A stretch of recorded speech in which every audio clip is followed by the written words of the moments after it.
இயற்கை விதிமுறைப்படி மனித உயிர்கள் வாழ்ந்தாங்கனாக்கா பெண்கள் தலைமை பொறுப்பில் இருப்பாங்க, பெண்களுக்கு உதவியாக ஆண்கள் இருப்பாங்க. அதாவது தலைமை பொறுப்பிலிருந்து மனித வாழ்க்கை ஆட்சி செய்கிறவர்கள் பெண்களாக இருப்பார்கள், பெண்களுக்கு உதவியாக இருக்கக்கூடியவர்கள் ஆண்களாக இருப்பார். உதவியாகனா காவலாக இருக்கக்கூடியவர்கள். பெண்களுக்கு பக்கத்தில் இருந்து அவங்க சொல்கிற தான் ஆட்சி செய்வதற்கு உதவியாக இருப்பது ஆண்கள். இப்போ உதாரணத்துக்கு பார்த்திங்கன்னா, இந்த இயற்கையோடு இணைந்த மனித வாழ்க்கை 2040க்கு பிறகு நம்ம இயற்கையோடு இணைந்த மனித வாழ்க்கை தான் வாழ போகிறோம். அங்கே எல்லா மக்களும் ஊராக வாழ்வார்கள். ஊர் என்கிற அமைப்பை ஏற்படுத்தி ஒரு மக்கள் அது ஒரு குழுவாக வாழ்வார்கள், ஒரு கூட்டமாக வாழ்வார்கள், ஒரு கிராமமாக வாழ்வார்கள்.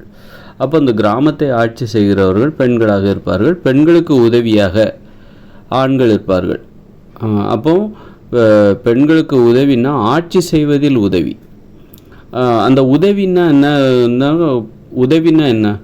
ஆட்சி செய்வதில் உதவி. சரி, ஆட்சி செய்வதற்கு எது உதவினா காவல், கூட இருக்கிறது, கூட நின்று அவங்க சொல்கிறத செய்கிறது. இதுதான் ஆணின் உதவி என்பது பெண்களுக்கு காவல், பெண்கள் சொல்கிறத செய்கிறது.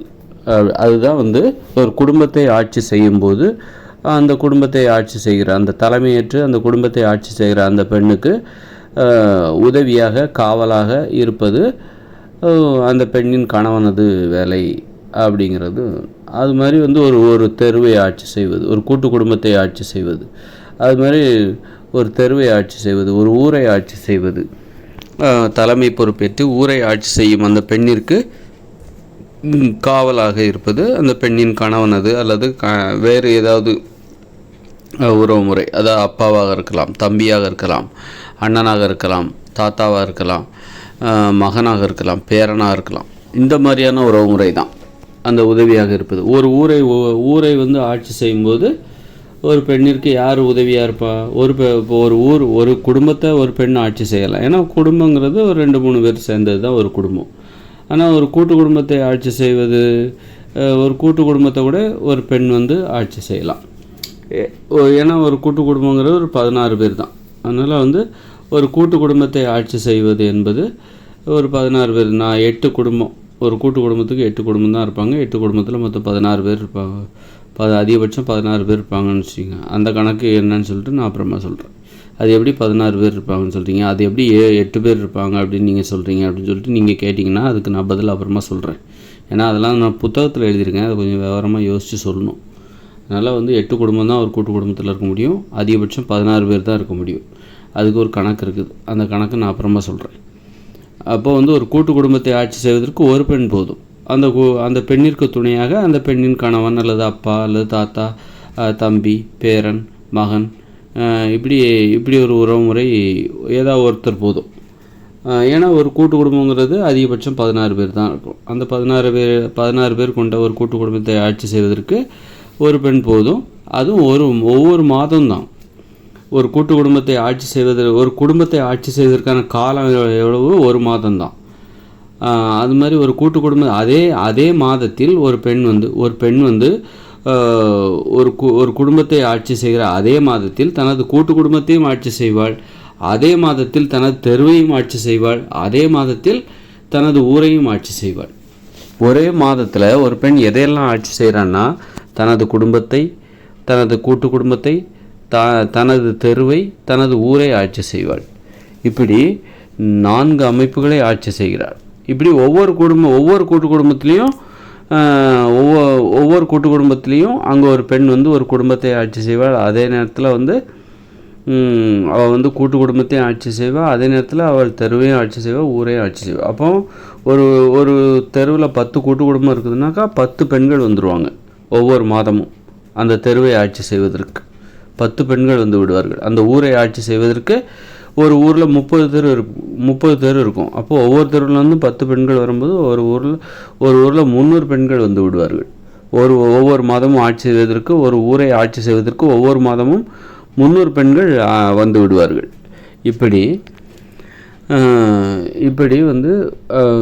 பெண்கள் ஆட்சி செய்யும்போது, தலைமை பொறுப்பு ஏற்று பெண்கள் ஆட்சி செய்யும்போது குடும்பத்தை, கூட்டு குடும்பத்தை, தெருவை, ஊரை ஆட்சி செய்யும்போது பெண்களுக்கு உதவியாக பெண்களின் அந்த ஆண்கள் வருவார்கள். அந்த ஆண்கள் யாராக இருப்பாங்கனாக்கா ஒவ்வொரு பெண்களுக்கும் ஒவ்வொரு ஆண் வந்து உதவியாக இருப்பாங்க. ஒரு பெண்களுக்கு ஒரு பெண்ணுக்கு ஒரு ஆண். அந்த ஆண் யாராக இருப்பாங்கன்னா கணவனாக இருப்பான், தம்பியாக இருப்பான், அல்லது அண்ணனாக இருக்கான், அப்பாவாக இருக்கலாம், மகனாக இருக்கலாம், பேரனாக இருக்கலாம், தாத்தாவாக இருக்கலாம். இப்படி இந்த மாதிரியான உறவு முறை தான் அங்கே இருக்கும். அப்போது ஒரு உரிமையோடு சொல்கிறத செய்கிறது. இந்த மாதிரி அலுவலக உறவு முறையெல்லாம் கிடையாது. யாரோ ஒருத்தர் அவர் சொன்னால் அவருக்கு வந்து நீங்கள் கட்டளையிட்டால் அவர் உங்களுக்கு செய்வார் அப்படிங்கிற மாதிரி அலுவலக உறவு முறையெல்லாம் கிடையாது. சொந்த உறவு முறை தான் உரிமையோடு சொல்ல முடியும். அவங்க வந்து சொல்கிறத செய்வாங்க. இது வந்து இயற்கையோடு இணைந்த மனித வாழ்க்கையில் கடைபிடிக்க வேண்டிய நடைமுறை. அப்போது தற்போதுள்ள இயந்திர அறிவியல் உலகில் ஆண்கள் தான் தலைமை பொறுப்பேற்று ஆட்சி செய்யக்கூடிய தகுதியானவர்கள். பெண்கள் ஆண்களுக்கு உதவியாக இருக்க வேண்டும். சரி, ஆட்சின்னா எது? குடும்பத்தை ஆட்சி செய்வது ஆண்களாக இருக்க வேண்டும். அது ஆண்களுக்கு உதவியாக யார் இருப்பாங்க? மனைவி இருப்பாங்க. அது மாதிரி ஒரு கூட்டு குடும்ப அமைப்பு, ஒரு கூட்டு குடும்பத்தை ஆட்சி செய்கிறவர் யாராக இருப்பாங்கனாக்கா ஆண்களாக இருப்பார்கள்.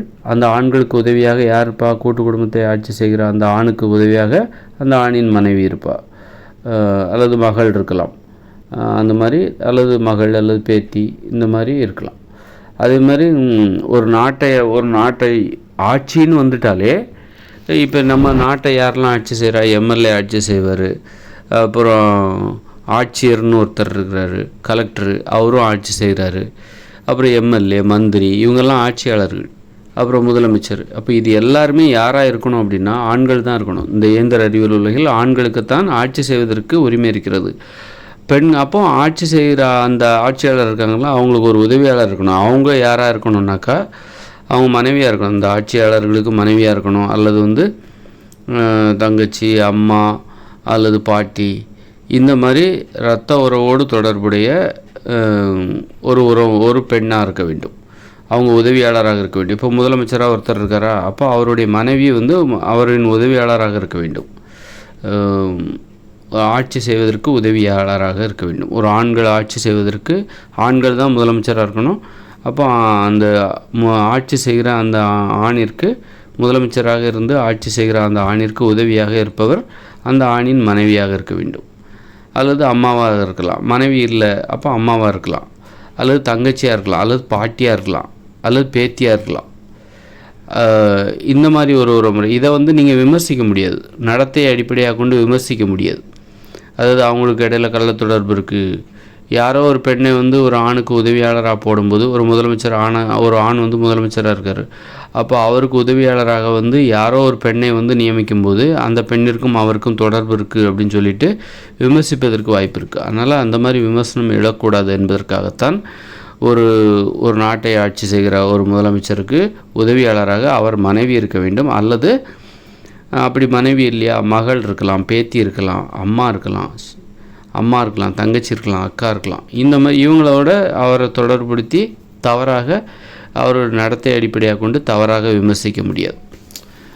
ஒரு தவறான பாலியல் உறவு இவர்களுக்கிடையே இருப்பதாக கூறி யாரும் விமர்சிக்க முடியாது. இந்த மாதிரி தான் வந்து ஒரு பிரதமர் இருக்கிறார். பிரதமராக இருப்பதற்கு ஆணுக்கு தான் உரிமை இருக்கிறது.